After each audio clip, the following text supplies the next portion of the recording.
How's it going, guys? Mr. Stevenson here. So last week we were working on this cross contour hand project. You should have blank white paper. I used notebook paper because I'm doing a quick demo here. Traced our hand with our eraser pointing up so that we weren't undercutting anything and making really skinny wrists or fingers. Have something that looks like this. No lines in the middle of your hand. Now's the fun part, where we actually start to make these cross contour lines, which if you remember when we talked about lines, contour is the outside of something. Cross contour is a line that helps define the shape of something. So when we were talking about an apple, they were the lines that kind of bent off of that apple shape. They kind of were round, bulbous, giving it that fake three-dimensionality. But that's what we're gonna do with this hand here. So we're gonna make marks that go across your hand and across your fingertips. It's important that you start where your line is, because later on we are going to turn these into stripes that go across. So you need to have your line of your hand start on a line and end on a line. A lot of times kids take this and they make it really small. We don't want it really small. We want to almost go up to this next line here. So if we're almost going to that next line, we're talking about right here. So we have this line kind of start and go up,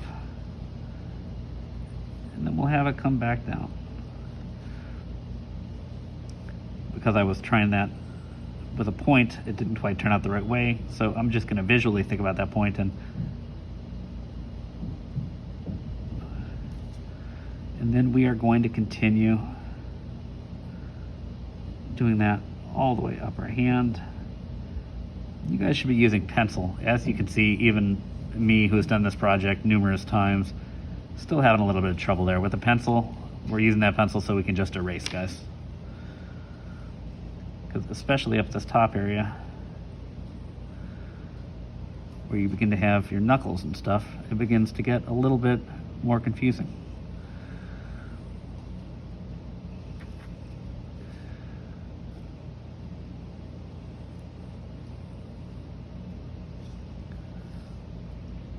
Here's where the confusion starts. We have to go back down here for that. So we're gonna go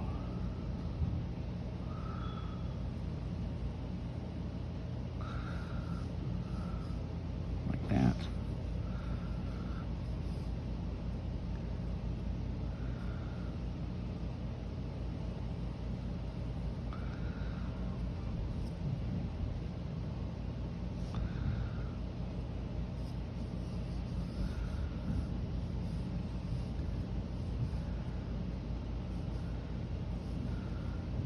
So here we have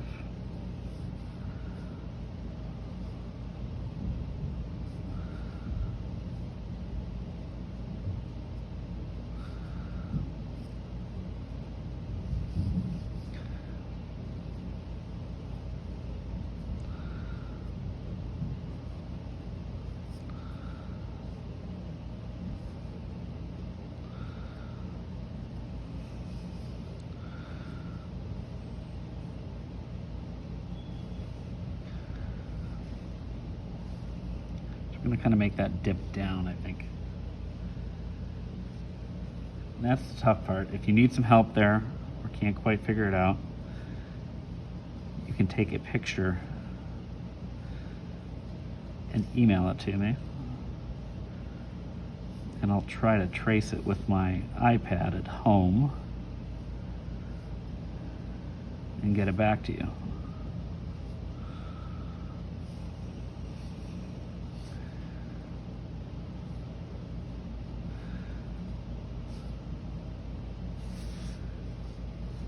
Down here at the bottom, we're going to know roughly where that line is. Do that. Now, as you can see in my example here, we are going to alternate. Doesn't matter what colors you use. The one thing that I'm going to ask is you use colored pencil and that we not use black or white. Black ends up making a color a shade. White is just the same color as your page, and it also is a highlight or a tint. So we're going to basically color this in. I want you to have a really dark area of shadow right beneath your hand or next to your hand. That's going to be the darkest value. Then we're going to have fairly light in this middle area. You have a light to medium in the middle. And then I would like you to have a nice mid-tone / dark shade. And we should be coloring all the way to the edge of our page, inside of the lines. I don't want to see any white unless we're like talking about a highlight.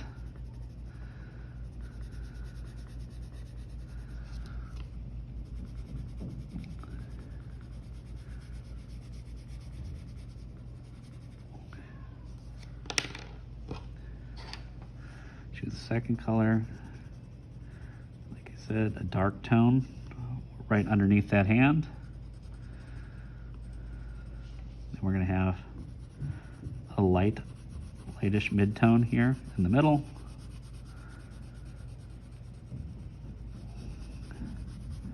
I'm doing this quick for demonstration purposes. And we're going to have a medium tone on this exterior stripe.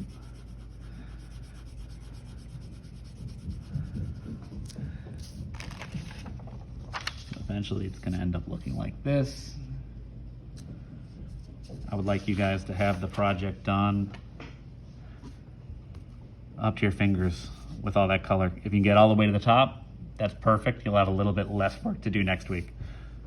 Anyways, if you didn't have the project right, one last thing we can talk about. Some of you guys were having trouble measuring. I showed you guys that trick where you could use your thumb to measure. This is another way to measure to get perfect lines. You can go almost to the edge. This bottom stripe sometimes is a different size, so I like to skip that bottom one, just like we start measuring with the ruler at the 1 instead of the 0 in case it's scraped up. Then we can take our pencil, and every other line we can make a tick mark.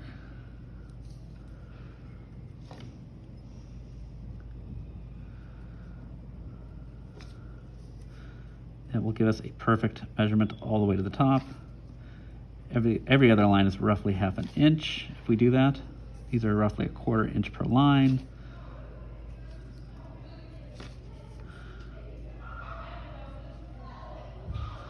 Remember, we should be quiet in the hallway, y'all. You hear your friends talking in the background. You guys at home don't have to worry about being quiet in the hallway, but at school, we should be quiet in that hall.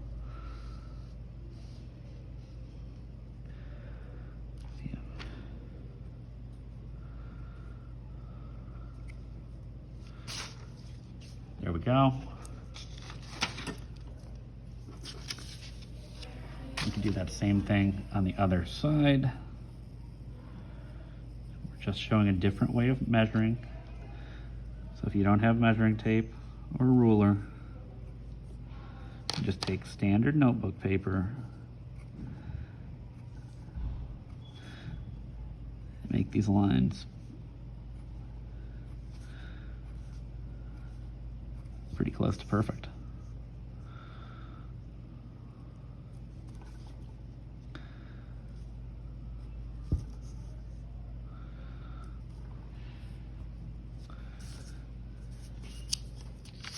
We take our paper,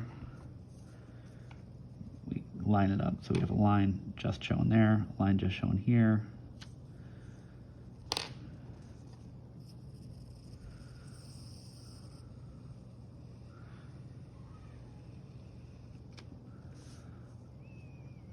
We go across. If you have your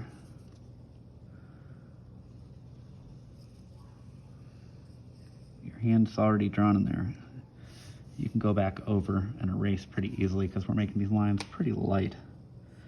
It's another thing I saw a lot of people drawing really heavy-handed. Just like I'm only able to make a line if it's like this, like really heavy and deep and dark. You should be able to draw lines light, draw them dark. You might not be able to pop off 5 tones like being able to go dark to lighter to lighter.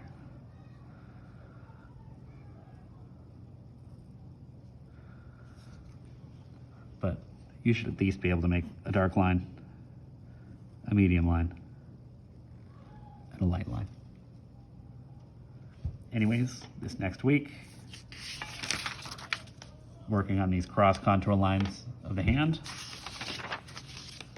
then working on filling in with color. Remember, medium value, light value, darker value. Darker value right along the exterior, and that's going to include up here, next to your fingers. Have a good week. Any questions, just email me. You guys can always email me. The daily doodle videos, if you're doing them, send them in. Since we haven't had a lot of projects, your main grade for this semester so far is going to be completion of this cross contour project and completion of those daily doodles. So good luck, have fun. Any questions, email me. I always get back to email within 24 hours, guys. Have a good one.